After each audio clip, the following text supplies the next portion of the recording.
राजू यहाँ पे साथ में इधर शरण शुक्ला जी बैठे हैं हमारे स्टेट के वाइस प्रेसिडेंट कांग्रेस के, और अनस रहमान जी हैं हमारे स्टेट प्रेसिडेंट हैं एमएफयूआई यूपी सेंट्रल के, आर्यन बैठे हैं ये हमारे स्टेट जनरल सेक्रेटरी हैं एमएफयूआई यूपी सेंट्रल के, सचिन जी हैं हमारे यूथ के लीडर रहे हैं और हमारे साथ रोकता है हमारे लोग के साथ काम कर रहे हैं लोग।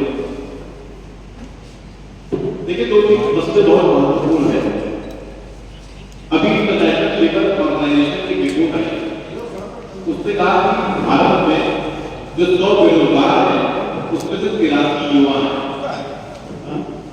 और ये उस देश की स्थिति है जहां पर 18 से 35 वर्ष के बीच में 60% आबादी है, और उस आबादी की स्थिति ये है कि सबसे भयानक बेरोजगारी से वो कदम झेल रहा है। बार बार स्वरोजगार की बात की जाती है।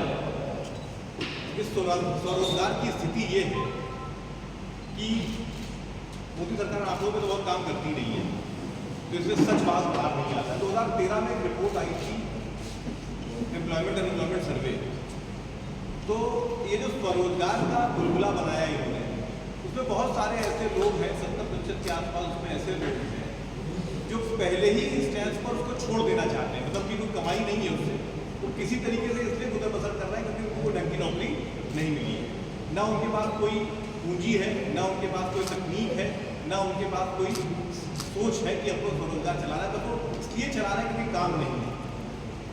तो स्वरोजगार की बात बार बार कहना अपनी जो एक तरीके से जिम्मेदारियां हैं उससे भागना है।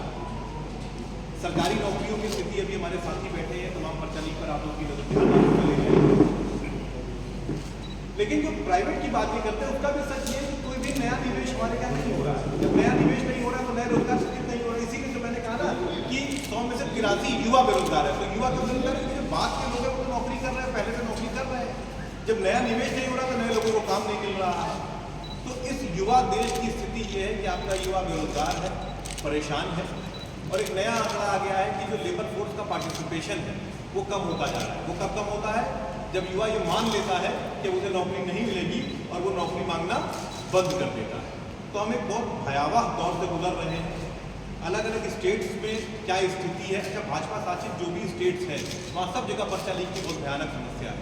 तो आज का जो हमारा सवाल है वो पर्चा लीक पर है कि क्यों भाजपा सरकार पर्चा लीक नहीं रोक पा रही है, और क्या इनके अपने ही लोग इन्वॉल्व हैं पेपर लीक में? ऐसा तो नहीं है। तो हम शुरुआत करेंगे आर्यन जी से, जो गुजरात के पर्चा लीक के बारे में आपको बताएंगे। आर्यन जी,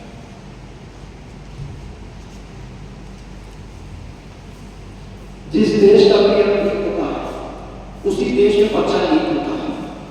मैं आपको बताऊंगा कि गुजरात में जहाँ से प्रधानमंत्री मोदी जी आते हैं वहाँ पर एक लंबी लिस्ट है कि जहाँ पर पेपर लीक हुआ है।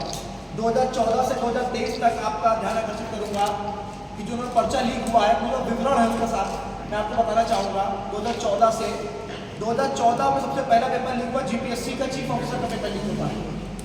2015 में लेखपाल का पेपर लीक होता है। 2016 में सुरेंद्रनगर डिस्ट्रिक्ट में फिर से एक बार लेखपाल का पेपर लीक होता है। और 2018 में तो लंबी लिस्ट है, 4 पेपर लीक होते हैं गुजरात में। पहला पेपर लीक होता है टीचर का, टेट का। दूसरा लीक होता है मुख्य सेवक का पेपर लीक होता है। तीसरा होता है नायब चिफ जस्टिस का पेपर। चौथा होता है लोक दक्षता विभाग का पेपर, LRD इसको बोलते हैं। और 2019 में नॉन सेक्रेटरीट क्लर्क का पेपर लीक होता है गुजरात जैसे जिलों में, प्रदेश में। 2020 में गवर्नमेंट रिक्रूटमेंट एग्जाम का पेपर लीक होता है। 2021 में 3 पेपर लीक होते हैं। इसमें पहला है हेड क्लर्क का, दूसरा है सब ऑडिटर का, तीसरा है विद्युत असेट का विद्यांचल में। फिर 2022 में होता है फॉरेस्ट गार्ड का पेपर लीक।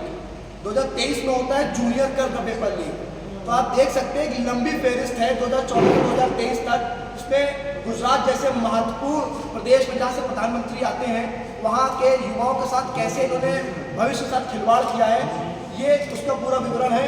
पेपर लीक इस महत्वपूर्ण विषय है, तो इसको उजागर करना हम लोग का काम है और सरकार का ध्यान आकर्षित करना हम लोग का काम है।